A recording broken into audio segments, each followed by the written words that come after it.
Morning. Great. Well, it's 3 minutes after, so I think we'll go ahead and get started. But I wanted to just thank you all for joining us tonight. This is our State of the Organization presentation for Spring 2024.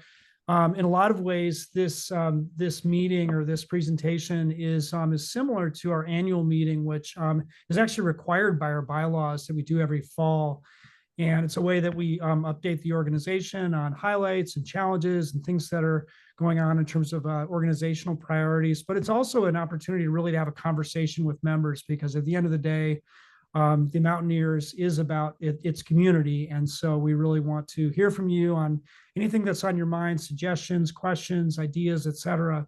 So we've got plenty of time at the end of the evening tonight to answer any questions you might have. So we started these State of the Organization presentations during the pandemic, and they worked out to be a really nice way for us just to keep everyone updated on things going on around the organization and make sure that we really were keeping our ear to the ground in terms of things that were important to our members and our volunteers and our donors. And so we really appreciate you for being here tonight. I'm going to go ahead and share my screen, and we'll be going through some slides tonight. There'll be a number of different presenters. And then probably in about an hour, we'll open it up for Q&A, and happy to stay on as long as everyone would like. All right, so hopefully you're seeing this beautiful picture of the picket range from last summer. It's Rob Busack.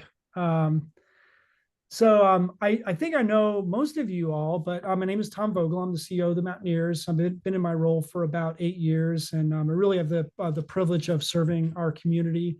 I too, like a lot of you all, am also a volunteer. I have helped out with our alpine climbing course, and I'm also an avalanche instructor. So in addition to my day job on staff of the Mountaineers, I too am a volunteer member and a donor to the Mountaineers. And I just absolutely love this community, and it's a real privilege to serve you all. So thank you for that opportunity. I wanted to start off this evening with a land acknowledgement. We've been doing a lot more intentional work with tribal engagement in recent years, and we actually held our annual spring board retreat at the Tulalip Tribes Reservation at the Hebold Cultural Center up in Tulalip this spring. And it was really struck by a lot of things in just reflecting on the history of the Pacific Northwest and how we interact with public lands, our shared love for the outdoors. And I just wanted to begin the evening by just acknowledging all of the amazing work and dedication of our tribes here in the Pacific Northwest, and the ways that they have stewarded the lands that we love for many, many generations, literally for time immemorial. And just remind us all that as we go about the pursuit of our mission, we elevate and really honor the tradition of the tribes here in the Pacific Northwest by interacting with the natural world in a mindful way, by teaching our students how to be safe and responsible outdoor participants, and by ways in which we advocate for the natural world and we go about stewardship. So we're really grateful for their support of these places that we love here in the Pacific Northwest, and I appreciate you just keeping those things in mind as we go about pursuing our mission as the Mountaineers. I also want to welcome some of our new directors and branch chairs. These are leaders that give to the organization in a lot of different ways, in addition to their roles leading courses and getting people in the outdoors. So we have a number of new officers that stepped into their terms this spring. Rich Draves is our new vice president. Amanda Pirro is vice president of branches. Vanessa Wheeler is our secretary, and Mark Kerr as vice president of outdoor centers. I should also mention that Manisha Pawar, our new president, who was our vice president for the last 2 years, isn't able to join us tonight. She's at a work event in which she's one of the keynote speakers. So she sends her regards and wishes she could be here tonight. In terms of our at-large directors, we had 3 new at-large directors this past fall: Dave Foong, Mark Walters, and Robert White. And then Mike Riley, a longtime Olympia branch member, stepped into the Olympia branch director role. In terms of branch chairs, Melissa White, Mandy, in the Kitsap branch, Mandy Maycumber in Olympia, Lori Dole in Seattle, and Natalia Martinez Paz in Tacoma. So welcome and thank you for all of our leaders for the roles they play. And thank you. I just like to look around this group. I think most of you are volunteers or leaders in some capacity. And so thank you for your service to the organization and our members. So I wanted to start just with a handful of overall highlights, and then we're going to go into some specific updates in our strategic plan. But we're in a really good place as an organization. We're going to talk, in a very direct way about some of the challenges we face, and we certainly, as Mountaineers, we don't shy away from challenges. But I think it's a great place to start. That we are in a really great place as an organization. We continue to have strong growth in membership, and we're now 16,000 members strong. When I started my role about 8 years ago, we were a little over 10,000 members. So, we're not pursuing growth for its own sake, but it's really wonderful that we're able to serve more and more people that want to connect with the natural world. And our community is really rooted in exceptional volunteerism and generosity. You're going to hear that theme over and over again tonight. It's really, in so many ways, our community is just the bedrock of the Mountaineers, and it's really amazing. I'm also really proud of the fact that we continue to be, a lot of organizations talk about being like a mission-based organization, but the Mountaineers truly lives that in so many different ways. And I really think it's amazing. And we come back to both our mission and our core values as these important North Star touch points for us. It's really pervasive in our strategic plan. And I think the way that we go about our day-to-day pursuit of our mission. So I'm really proud of that. I know in some of the questions that came in ahead of the State of the Org meeting tonight, there was a question or two about our financial position. We're not going to go into a lot of details about numbers, although I'll be happy to answer any questions. But our financial position is really strong. And we're utilizing our strong financial position in terms of the resources that we have in our reserves, as well as the fact that we're strong from an operational financial standpoint to invest back in the organization and things like our volunteers, our website, our staff, things like protecting public lands. So we're leveraging the fact that we're on solid ground to make critical investments in our future. And I think notably, I'm happy to talk about this later as well, but the KETA lawsuit is now in our past, which is I'm personally very happy for, because it was an enormous time sink. And we're just really looking forward now to hopefully a new chapter of partnership and working together with the KETA Legacy Foundation, especially as neighbors out in Kitsap. So we're really glad to put that behind us and to be moving forward. So now we're going to shift gears a little bit, and we're going to go kind of section by section through our 3 strategic priorities in our strategic plan. We rolled out our new strategic plan, Adventure with Purpose, a year ago. And I mentioned just a minute ago that really our organization and everything we do is rooted in our mission, our vision, and our core values.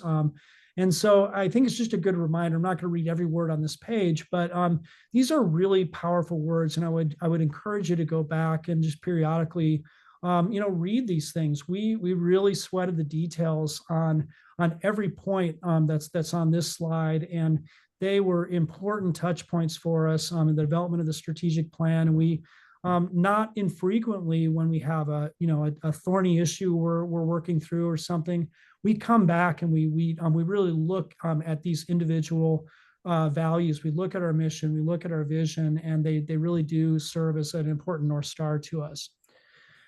The framework of our strategic plan is we start with our mission, vision, values. And so on this page here, we've got our vision, Adventure with Purpose. And then under that, we have these 3 strategic priorities: lead innovation in outdoor education, engage a vibrant community of outdoor enthusiasts, and to advocate on behalf of the natural world. And under each one of those strategic priorities, we have an outcome, which is what we're striving to achieve. And I'm not going to read these yet. We're going to talk about these individually in each of the 3 sections that we're about to jump into. But when you read these vision outcomes, these are bold statements. In a lot of strategies, you hear people talk about kind of big, hairy, audacious goals. And in a lot of ways, these vision outcomes are sort of our big, hairy, audacious goals, or our BHAGs. And so these are the things that we're striving to achieve. We may not get fully there in the the next handful of years, but this is what we're trying to achieve with this plan. So now I want to jump to lead innovation in outdoor education, and we're going to go kind of section by section. So Tom Helleberg and I are going to go through lead. I'm actually kind of playing the role of Becca Polglaze, who is our education and operations director, who is actually at our staff retreat the next 3 days. So I'm kind of playing Becca's role. So I may not be quite as conversant on the details of her section, but I'll do the best job that I can. So here's just a little bit more detail about our lead strategic priority. And the vision outcome here is that anyone who's inspired to learn outdoor skills has that opportunity with the Mountaineers. And that's big, because today, with a lot of our most popular courses, we have to turn people away because we just don't have the capacity, whether that's because of permits or enough volunteers or field trips or whatever else. So that's a big goal that we're striving for. And then we have these three goals that live under that. And for each of our three strategic priorities, we have three goals, just to kind of have this all be symmetrical. And so on the following slides, you'll see some references to L1 or L3 or E2 or E3, et cetera. And those correspond to these individual goals. This whole strategic plan is on our website. I'd really encourage you to spend the time reading it if you haven't already. But we're going to give you some highlights and talk about where we're heading tonight under each of these three strategic priorities. So starting off for some of the highlights under lead, one of the things that we converted to this year was instead of doing like a big leadership recognition dinner for the whole organization, we did individual branch banquets, and they were a terrific success. I was able to attend two of those this year. It was a blast. I was out in Kitsap and then down in Olympia. And it was a really wonderful way to both recognize the organizational-wide accomplishments, but to do it on a way that was kind of a little bit closer to our individual communities. So that was definitely a win for us as well. Alpine Ambassadors is a program that is kind of a continuing education program for some of our most tenured climb leaders. And we had more applications than we had spots this year, which is really great. And it just is a sign of the way that we're investing back in our volunteers. We hope over time to create some additional opportunities like Alpine Ambassadors for our other activity areas as well. I know there's some really good continuing education that's going on across the organization for our various leaders, but this was definitely a win for us this year. We also had a big milestone this past fall. We've been working on national climbing standards with some partner organizations like the Mazamas down in Portland, the Appalachian Mountain Club, the American Alpine Club, and we achieved UIA, which is international accreditation, this past fall for sport and trad climbing and top rope.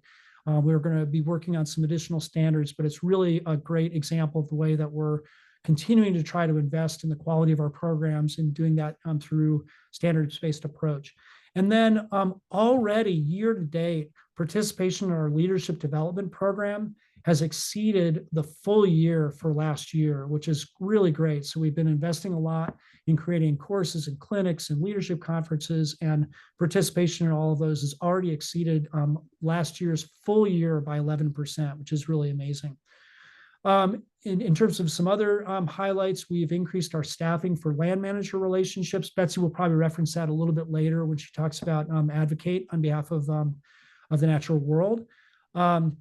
We've begun some really interesting conversations with some different organizations, including Seattle Mountain Rescue, as well as some private organizations and local government out in North Bend about participating in a climbing center that is probably years in the making, but it's really interesting that we've got this going, and so you'll hopefully be hearing more about that in the months ahead. So I'm happy to answer some more questions about that later, but I'm personally very excited about that. And we also received a really significant donation at the end of last calendar year, $500,000 from the Holocene Foundation. That's going to be invested in our lodges over the course of the next few years. So we've already been doing a lot of work on lodges revitalization. If you haven't been up to our lodges recently, there's been a lot of work that's already taken place, but there's more work to be done.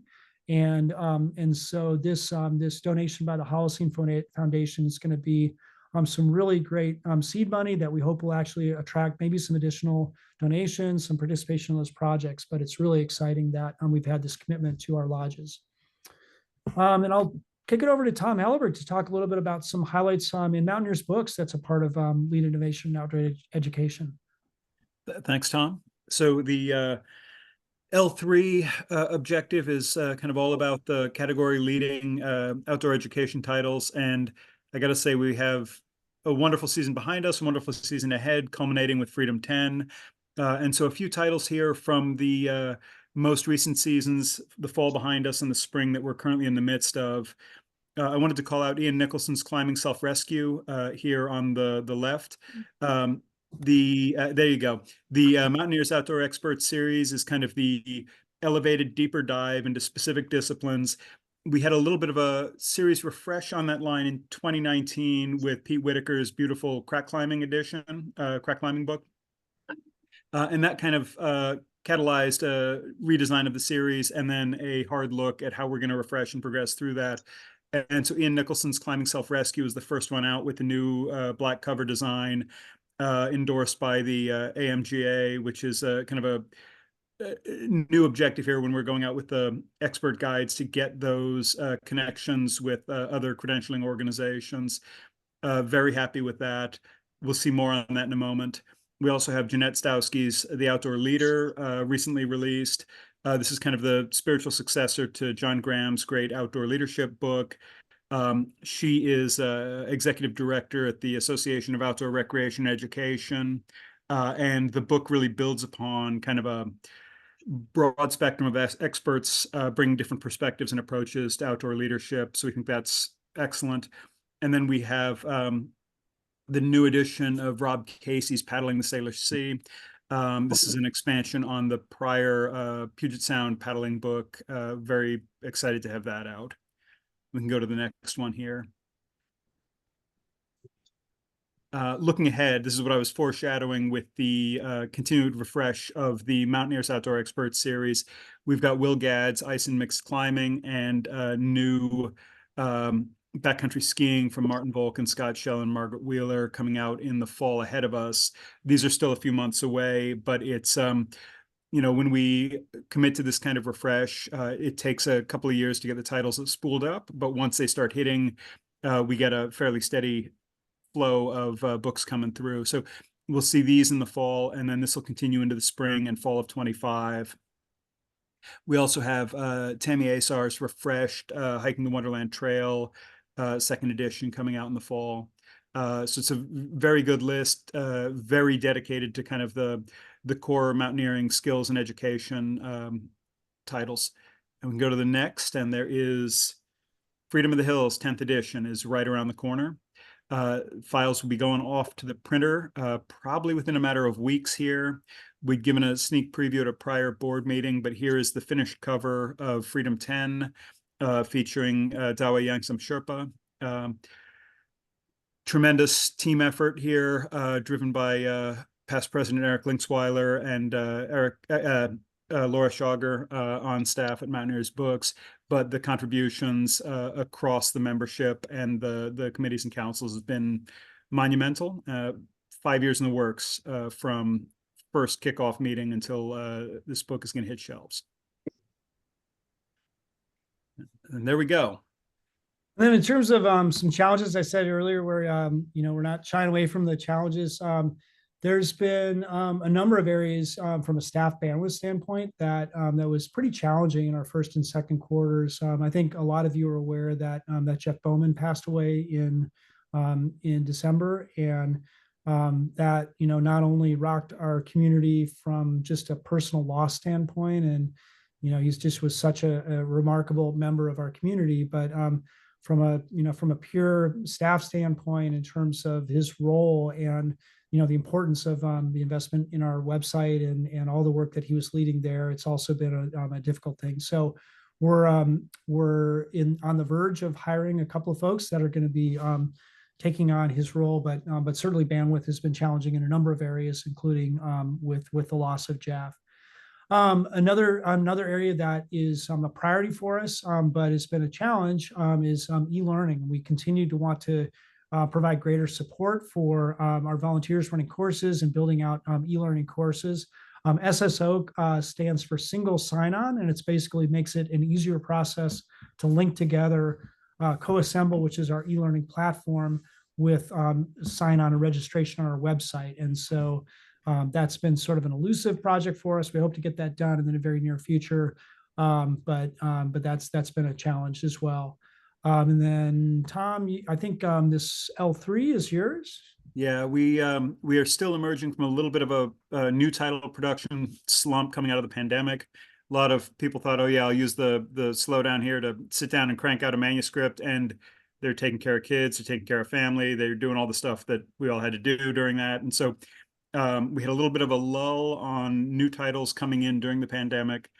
And in tandem with that, we tried to move up our seasonal launches by about 4 months in order to give more lead time from the time books arrive in warehouse to the time we start shipping, in part due to the supply chain crunch around the pandemic, stressing some schedules on some new releases. So more cushion means we have more time to promote and push those titles out into kind of marketing and review channels. But it also means that we had to develop those seasons faster in order to move those dates back. The good news on this is that spring 24 is kind of our lowest front list catalog out of recent years, and things are very much back on track in fall 24 with Freedom 10 coming out, and then a projected 36 titles into 2025, which is getting towards that 35 to 40 title output that we're looking for as a steady state. Great, thanks. And then in terms of just some of our upcoming priorities and actions, one of the things that is really top of mind for us is looking at some of the roadblocks to some of our most popular courses where we've seen capacity constraints, and so that's that analysis has been something that's been a little bit slow to get started, but that is a really high priority for us. Forum options refers to some software that we would like to incorporate into our website that would just better facilitate conversations within courses, within branches, all the various operating units across the Mountaineers. And we've had consistent feedback from folks, whether members or leaders, that this is something they want to see on our website. So we've got some options there. That is, we're bringing on a couple of new staff members to support us from a technology standpoint. That'll be one of our top priorities. Likewise, we're continuing to work on supporting leaders on e-learning. A lot of that is simply providing staff support as people are building content and being familiar with with our team or with our tool.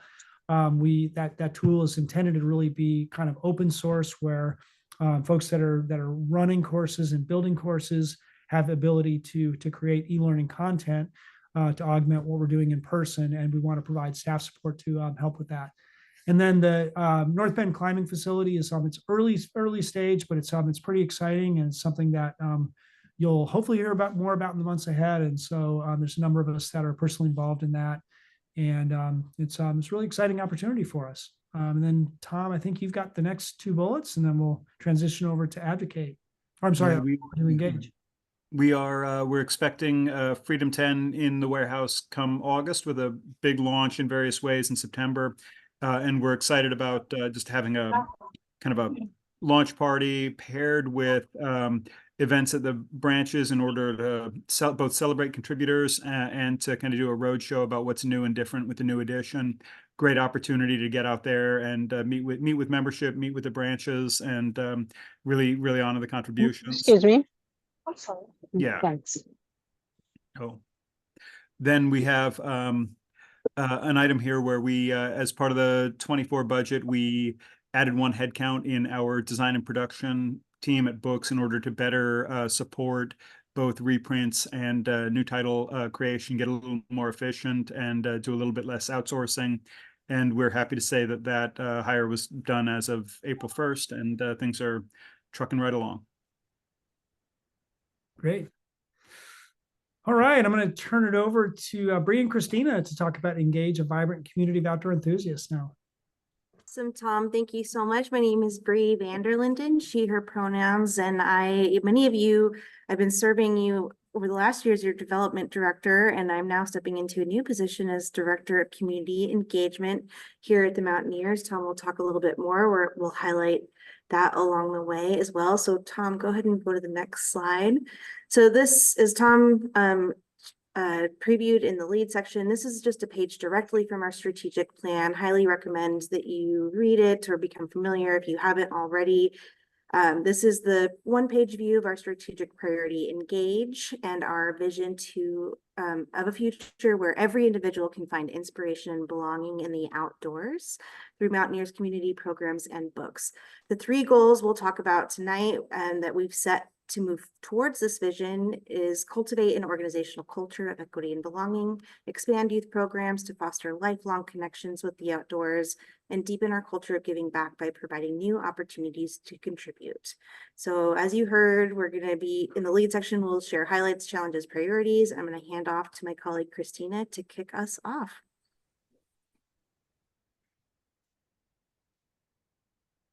Thanks, Bree. Hi, everyone. Christina Ciari, she, her pronouns. I'm the Director of Membership and Communications. And for the last big handful of years, I've been overseeing just our member engagement pipeline as well as our equity and inclusion work. And I'm also here representing our youth team today.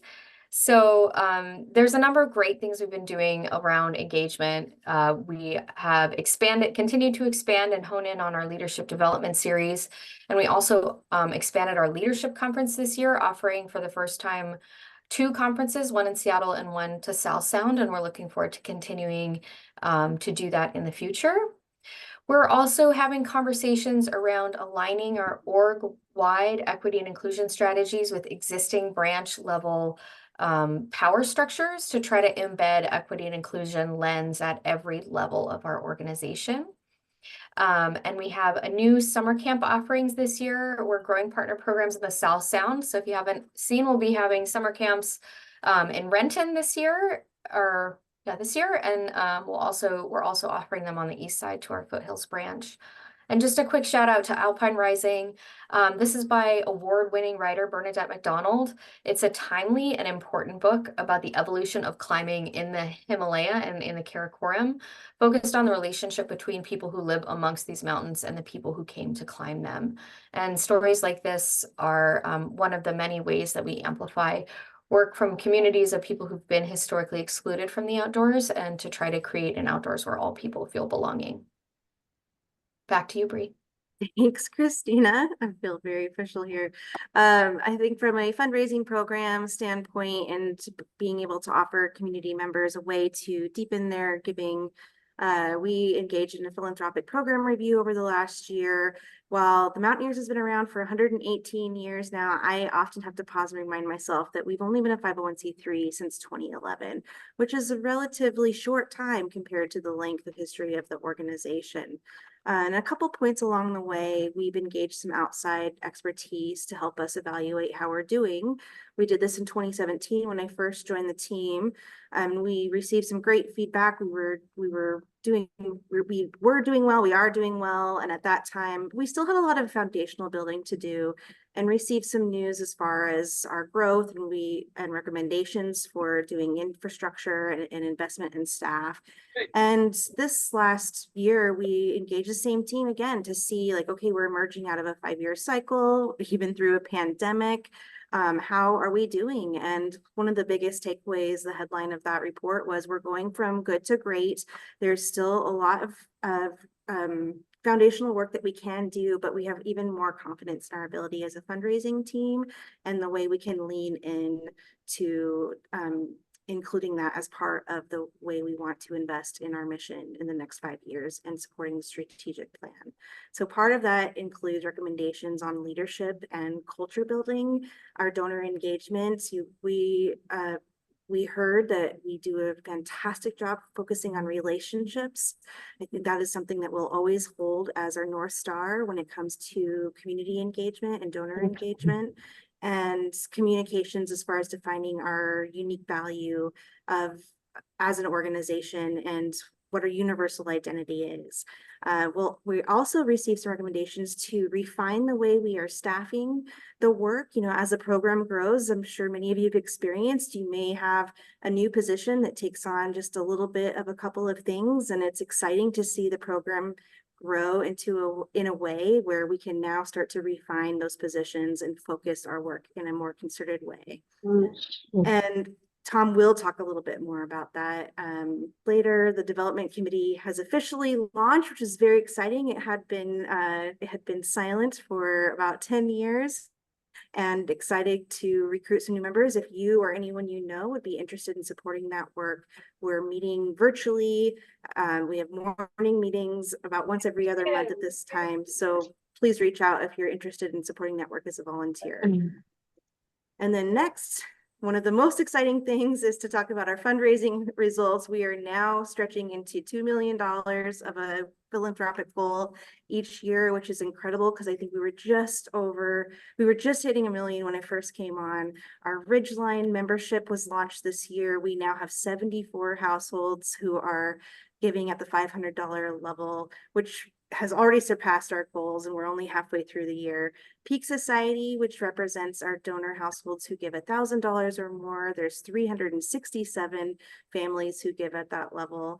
And Summit Society, which recognizes those who've included the Mountaineers in the state plans, is now at 91 households, which is exciting. Just 9 more to reach 100, which we kind of laugh around. If everyone in this meeting joined, we would surpass that number. Finally, our calendar year-end appeal surpassed our $200,000 goal. Freedom of the Hills hit 50,000 fundraising goal, and our gala, which we had 620,000 goal, by far surpassed, and we're at 660,000. So we're very exciting to see this momentum. There's some challenges too we're keeping our eye on, which is a great pivot into our next slide. Great, thanks, Bree. We're just going to be tag teaming here. And Tom, would you mind making Bree or I a co-host, please? So one of the challenges that we face in this area that we also saw that Tom talked about before was just providing robust technology support for all of our key priorities. This was a challenge before Jeff passed away, and it has been just something that we're limping along until we're able to hire some new folks. So excited to see how some of the things that we have in the pipeline can continue to change our engagement with our community, but for right now, it does remain a challenge. Another challenge is just discovering and identifying the best pathways for equity and inclusion engagement across our community. So if you can't tell what this crazy visual is on this screen, it's actually our org chart. And as you can see kind of on the right under branches, those are all of our branch committees and our activity committees that oversee the majority of the work that we have. And so we have just quite a dispersed volunteer-led organizational structure, which can make engagement challenging. And so that's why we're trying to plug into the existing pathways. And then another challenge has just been reestablishing our youth partner programs in Seattle post-COVID.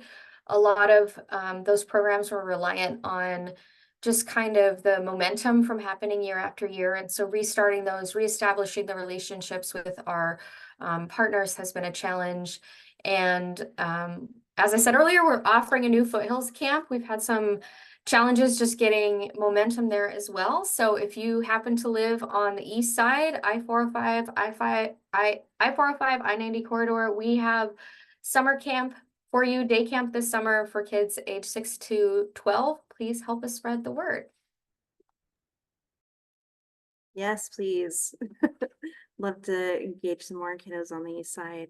As I mentioned, we are hitting our goals incredibly well, which is amazing because I know a number of nonprofits are not experiencing the same level of success, but like other nonprofits, we're also experiencing a decrease in overall number of donors. And this is something that we saw early in our calendar year end, and even even pre-COVID numbers is kind of where we're sitting at the under $500 donor participation. We are seeing increased level at the higher giving amounts, which is helping to make up for the gap. But it's something to keep our eye on, and why we may be putting extra effort into some of our appeals to support participation. So I'll talk about our priority around our spring fundraising drive, which kicks off with Give Big next week.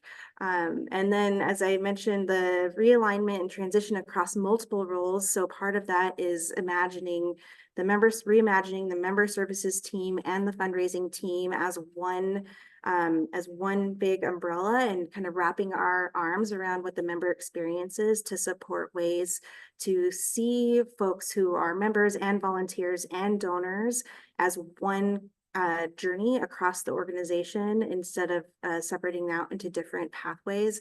We're really excited for that change and believe it is a really strong and important shift in the way we serve our members and volunteers. And of course, transition often just takes a lot of our time, and trying to pop up new roles as we're continuing to be in the thick of it in fundraising season.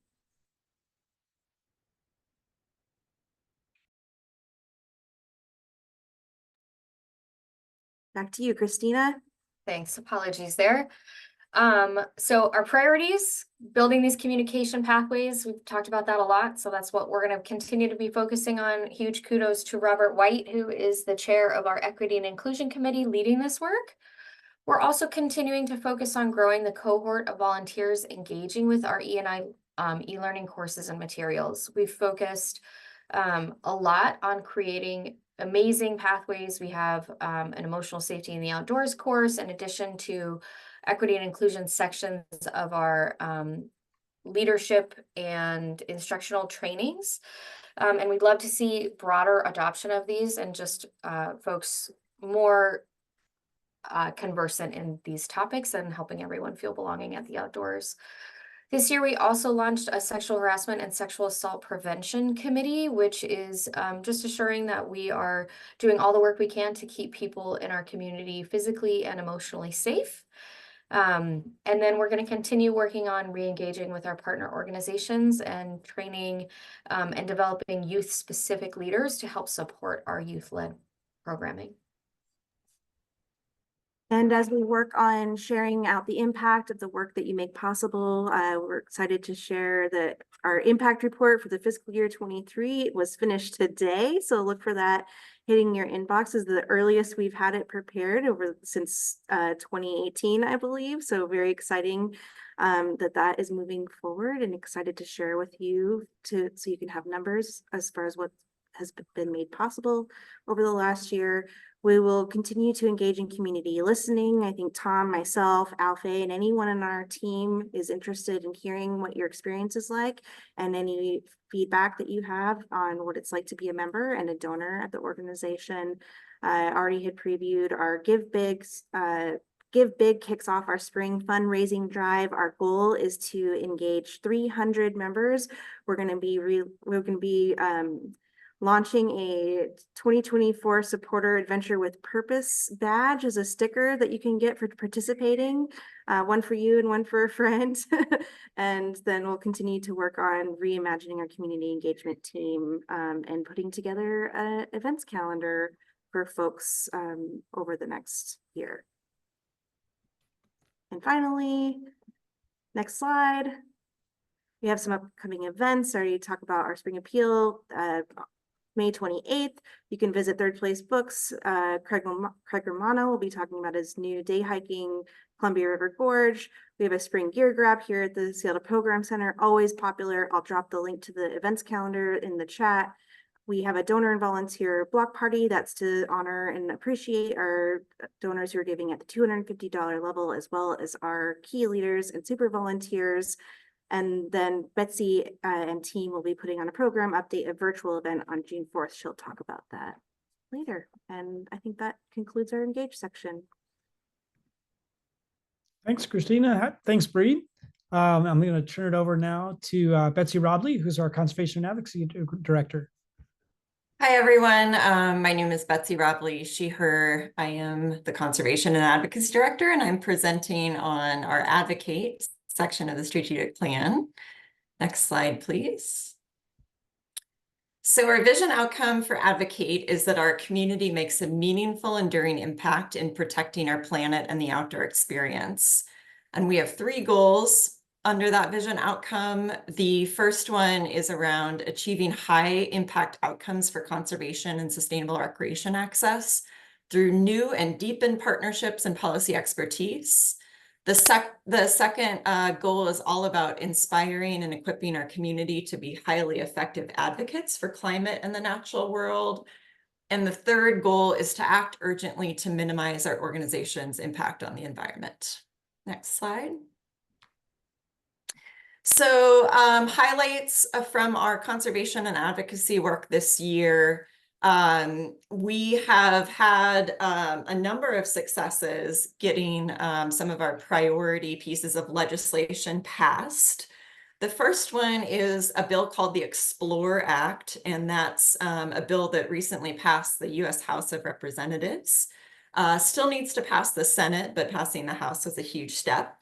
And that's a bipartisan recreation package of bills, and it includes our long-term priority called the Simplifying Outdoor Access to Recreation Act, or the SOAR Act. And that's work that we've been doing for years to help simplify and demystify the federal recreational permitting process, which creates barriers for groups like the Mountaineers to taking people outside on public lands. So that's something that if it passed the US Congress and got signed into law, that would be a huge victory, and we're ever so close. The second bill I'll mention is a state legislative bill. It's called HB 2165. And this bill actually passed the state legislature this past winter. And this bill, it's a little bit wonky, but it also has to do with permitting. This time are the permits that we get to go out on DNR lands, Department of Natural Resources lands. And it gives the DNR the authority to do cost recovery for permits. So if they can charge for permits, that means they can actually provide staff that help us navigate that permit system and make it easier for our programs and courses to get permits to take people out on DNR lands. So those are 2 really exciting initiatives that really relate to both our A1 strategic priority and also our lead strategic priority, since we know that getting permits to take groups out on courses is such an impediment to getting people to experience the natural world.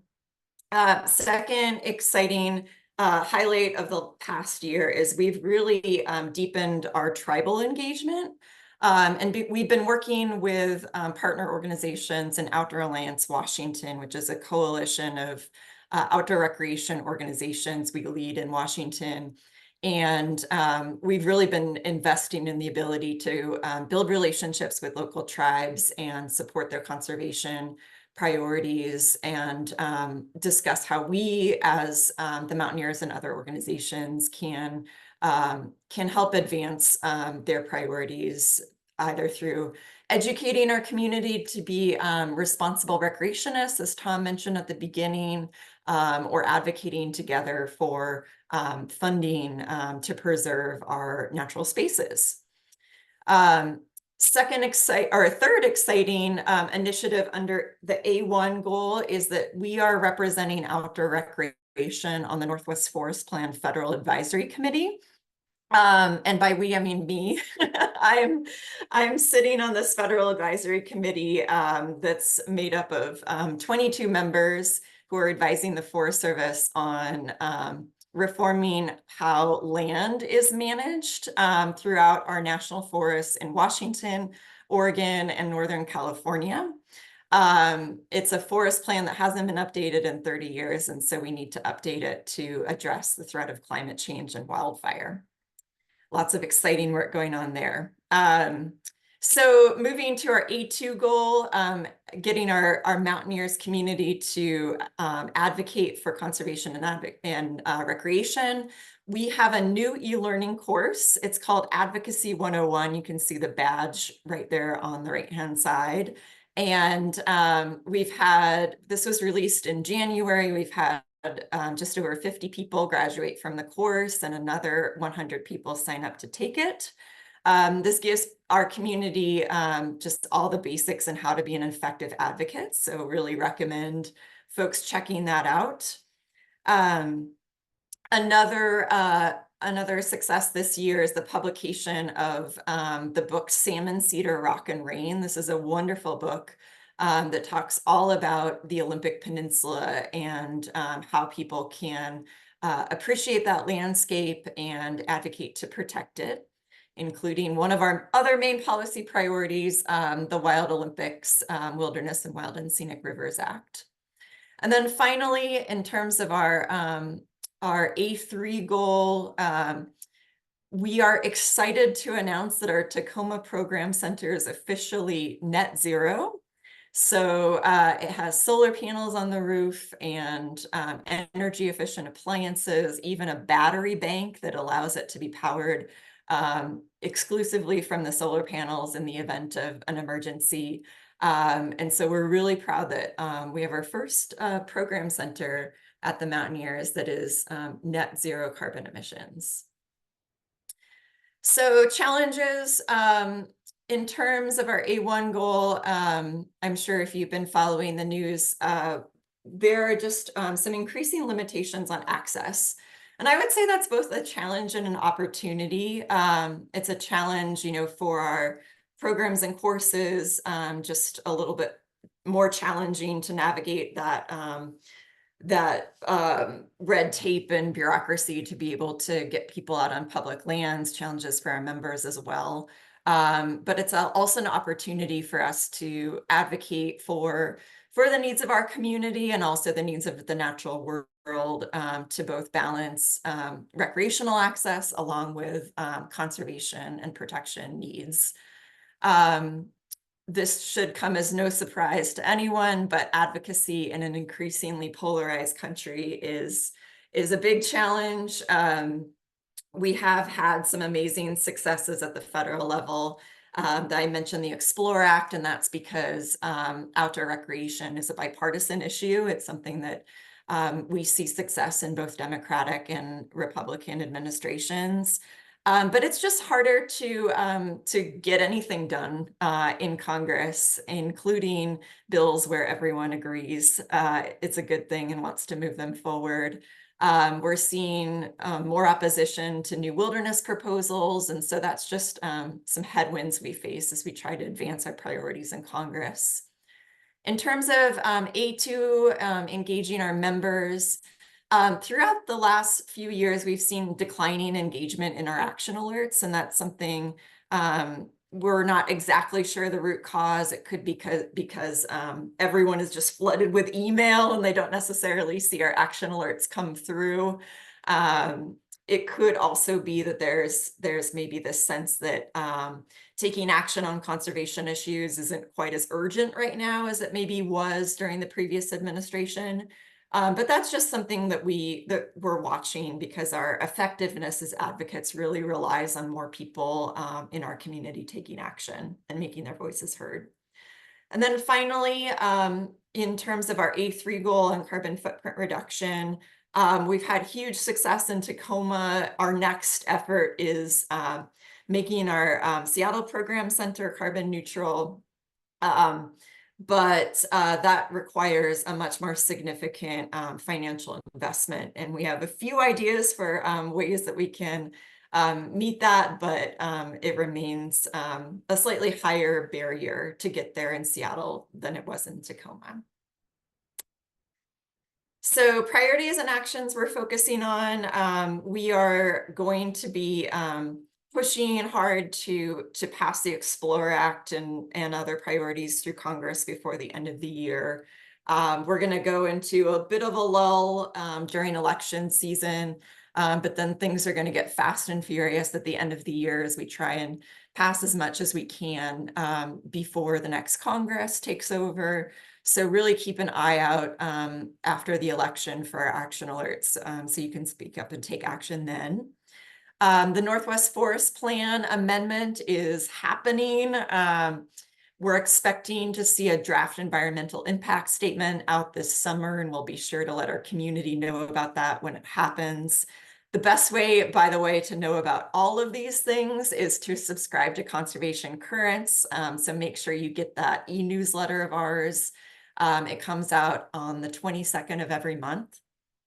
We're also continuing that tribal relationship building that I mentioned. We've also had some exciting efforts to help our community learn about Native lands and peoples. We recently published a few blog posts written by a Native organization called Sacred Lands Conservancy.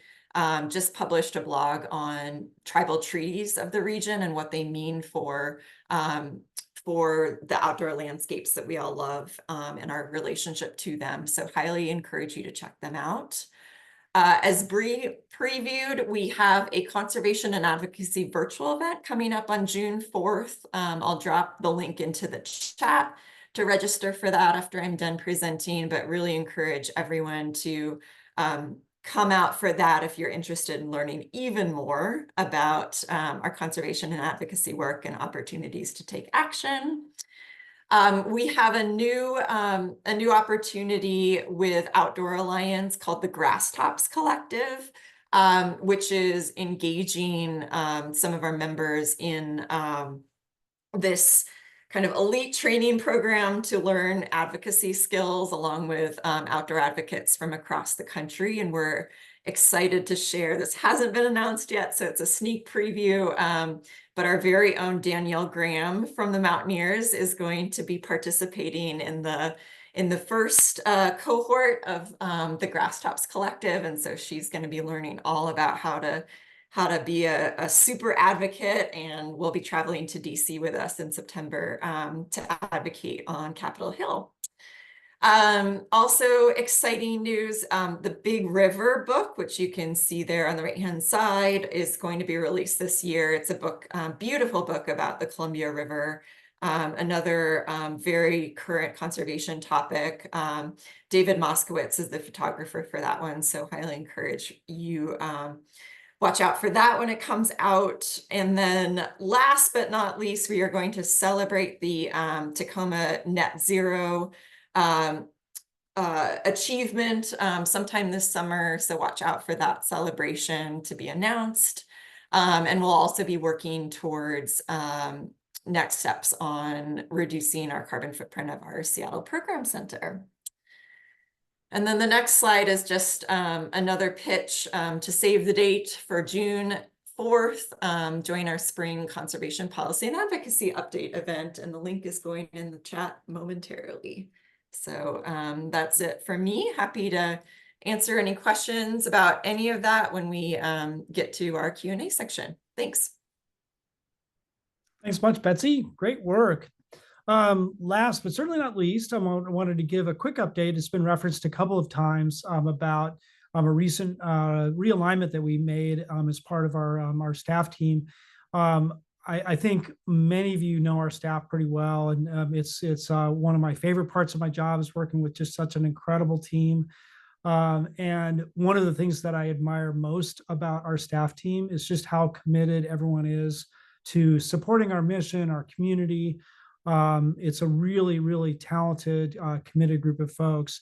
And but from time to time, we take a look at ways in which we can best serve the organization, and ways in which maybe realigning resources and reallocating some of our budget around staffs to best support the organization. And so wanted just to share a quick update with you on that. So some of the objectives behind this realignment is, first and foremost, to really support our community mission and our vision, as well as increasing our focus on the needs of Mountaineers members and volunteers. And this shouldn't come to any surprise to any of you as members who work really closely with our staff, but that's first and foremost on our mind. Also looking for ways that we can improve our staff culture and the working environment, how our teams work together. When I started, our organization was quite a bit smaller 8 years ago, and we've grown a lot as a staff team as we've increased the resources supporting the organization. And so as you grow, some of the things that can come up to that create some friction or challenges between teams. And so we're looking at ways in which we can just best align our work around how work actually gets done across the organization. We're also trying to provide greater support for a culture of philanthropy that Bree talked about earlier. And so, changing Bree's title and increasing her scope of responsibility as part of that, as well as even things just like, trying to allow me to spend more time actually out, meeting with donors, with volunteers and in the community as part of our design as well. And then last but not least, to really best position us for implementation of our strategic plan, as well as our highest impact program areas. So some of the specific changes that we rolled out is one that we have made some changes around our leadership team, and specifically, I think a lot of you know that the Sarah Ramsey recently left the Mountaineers. We promoted Michelle Song into Sarah's role. And we have gotten some things off of Michelle's plate to actually increase the amount of focus and bandwidth within her team to really support on volunteer development and volunteer engagement. And so I highlighted earlier the fact that we've already this year had higher engagement in 2024 around leadership development than we had in all of 2023, which is kind of amazing. We're only, not even 2/3 of the way through the year, but we're going to continue to double down on the ways that we're supporting our volunteers. And this is one of the ways that we're doing that. We also are creating kind of a greater focus around our operations area. And so our operations team is basically providing a broad range of support, from things like supporting our outdoor centers and our program centers to risk management, responsibility for our gear library, permit administration, as well as vehicle management. Previously, a number of these areas were sort of scattered about in different teams. And so we're kind of bringing them together in one team that's going to be more focused around operations. And then we're also adding some additional bandwidth. So one of the adds to staff that was approved by the board of directors as part of our annual budgeting plan is in the operations area. And so this is one of the areas that we're creating greater investment in. We also are creating some additional focus and resources for some areas that both benefit members and volunteers as well as staff in human resources and information technology and around our website. So I mentioned earlier about the fact that Jeff's passing was absolutely tragic on just so many levels. And we intentionally took our time on trying to really make sure that we had a good plan for how we were understanding all the responsibilities that Jeff was shouldering and how we could best staff for those going forward. And so part of what we've done is we've actually separated out some of the responsibilities that Jeff had between information technology and data analytics, which is part supporting staff around desktops and laptops and software and that sort of thing, but also supporting volunteers like branch chairs, treasurers, et cetera, with data analytics. So that's going to be a separate role reporting into Rich Hine, our Director of Finance and Administration. And then a distinct role, which is around technology experience and the website and all the technologies that support our community. And so that's going to be a separate role that's going to be singularly focused around all of the ways that we use technology to support our community. We're making some good headway on both of those roles, and we expect to have folks named and in place in those in the next month or so. And then we're also adding some human resource resourcing. This isn't going to be a dedicated staff role, but we are close to hiring an organization to provide a little bit more dedicated focus. This has been something that we've kind of limped along as best we could. It's been Rich, our Director of Finance and Administration, has done a great job with this area, but we really are at the point where we have a need for some more dedicated HR support. So we're excited to have some additional resources there as well. Bree mentioned earlier about her new title as Director of Community Engagement.